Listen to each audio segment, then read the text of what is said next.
रेखा ने जब राकेश रोशन से कहा कि उन्होंने पहले कभी घोड़सवारी नहीं की है तो राकेश रोशन टेंशन में आ गए। राकेश रोशन को चिंता हुई कि कहीं रेखा को चोट न लग जाए कहीं, लेकिन रेखा ने उनसे कहा, आप टेंशन मत लीजिए, मैं ये कर लूंगी।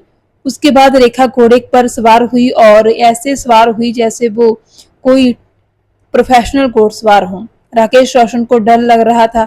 उन्हें लग रहा था कि रेखा कहीं गिर न जाए, लेकिन रेखा सरपट घोड़ा दौड़ाने लगी। राकेश रोशन को यकीन ही नहीं हो रहा था कि रेखा ने सभी पहले घोड़सवारी की ही नहीं है और घोड़सवारी वाला वो सीन बिना किसी परेशानी के शूट हो गया। वो सीन फिल्म खून भरी मांग के लिए शूट किया जा रहा था। रेखा के लिए 4 एक ही रंग के घोड़े मंगवाए गए थे। खून भरी मांग फिल्म को रिलीज हुए पूरे 38 साल हो गए हैं। 12 अगस्त 1998 को ये फिल्म रिलीज हुई थी। राकेश रोशन इसके डायरेक्टर प्रोड्यूसर थे और संगीत दिया था इस फिल्म में उनके छोटे भाई राजेश रोशन ने। सभी गीत लिखे थे इंदिवर जी ने। फिल्म के प्रमुख कलाकार थे रेखा, कबीर बेदी, सोनू वालिया, शत्रुघ्न सिन्हा, बकादर खान, जबकि खुद राकेश रोशन ने भी एक किरदार इस फिल्म में निभाया था। इनके अलावा Shahid Jaffrey, Mangal Dhillon, Satyajit, Sulochana Latkar, P Jairaj, Tom Alter, Shubha Khote, L के हंगल, श्वेता रस्तोगी व सुलभा देशपांडे ने भी अहम भूमिकाएं निभाई थी। विकिपीडिया पर स्थित लिस्ट के मुताबिक खून भरी मांग 1988 की टॉप 5 फिल्मों में चौथी सबसे ज्यादा कमाई करने वाली फिल्म रही थी। लगभग 1.5 करोड़ रुपए के बजट में बनी इस फिल्म ने 6 करोड़ रुपए कमाए थे और यह सुपरहिट फिल्म कहलाई थी। उस साल पहले नंबर पर थी फिल्म तेजाब, दूसरे नंबर पर थी शहंशाह और तीसरे नंबर पर थी कयामत से कयामत तक।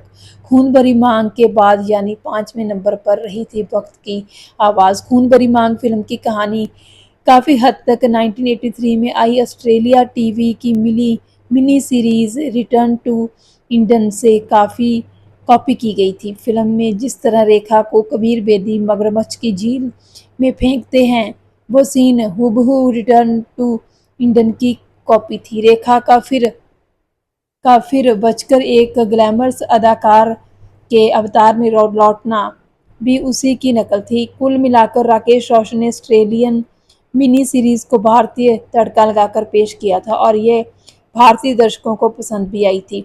34वें फिल्म फेयर अवार्ड में फिल्म खून भरी मांग के लिए रेखा को बेस्ट एक्ट्रेस अवार्ड दिया गया था। ये रेखा का दूसरा film fair best actress award था। इससे पहले 1981 की खूबसूरत के लिए रेखा जी को ये अवार्ड मिला था।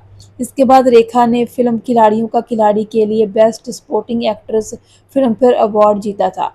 खून भरी मांग के लिए सोनू बालिया को भी film fair best supporting actress award दिया गया था। वैसे राकेश रोशन सोनू बालिया वाले रोल के लिए पहले अनीता राज को कास्ट करना चाहते थे, लेकिन अनीता राज तब कोई नेगेटिव रोल निभाना नहीं चाहती थी तो उन्होंने मना कर दिया। राकेश रोशन ने एक इंटरव्यू में कहा था कि जब इस फिल्म की स्क्रिप्ट वो लिख रहे थे तब उन्होंने रेखा को ध्यान में रखकर ही ये कहानी लिखी थी।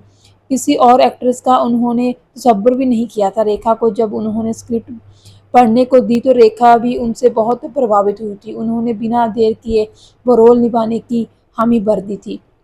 फिल्म में कबीर बेदी ने संजय वर्मा का किरदार निभाया था। राकेश बेदी रोशन पहले इस रोल के लिए दीपक पारेशर को लेना चाहते थे, लेकिन रेखा ने उन्हें कबीर बेदी का नाम सुझाया तो उन्होंने कबीर बेदी को ही फिल्म ऑफर कर दी। पहले तो कबीर बेदी ने इस फिल्म में काम करने से मना कर दिया था, लेकिन बाद में कहानी में कुछ बदलावों की शर्त के साथ वो इसमें काम करने को तैयार हो गई। बतौर डायरेक्टर राकेश रोशन की दूसरी फिल्म थी खून भरी मांग। इस फिल्म से ठीक 1 साल पहले राकेश रोशन की पहली डायरेक्टोरियल फिल्म खुदगर्ज रिलीज हुई थी। खुदगर्ज ने भी शानदार प्रदर्शन किया था। कहा जाता है कि शत्रुघ्न सिन्हा और रेखा ने इस फिल्म में साथ साथ जरूर काम किया था, लेकिन पर्सनली उनके रिश्ते उस वक्त बहुत अच्छे नहीं थे। सीन खत्म होने के बाद दोनों एक दूसरे से बात तक नहीं करते थे। राकेश रोशन ने दोनों का पैचअप कराने की कोशिश की थी, लेकिन कोई फ़ायदा नहीं हुआ। दोनों किसी पुरानी बात को लेकर एक दूसरे से खफा हो गए थे।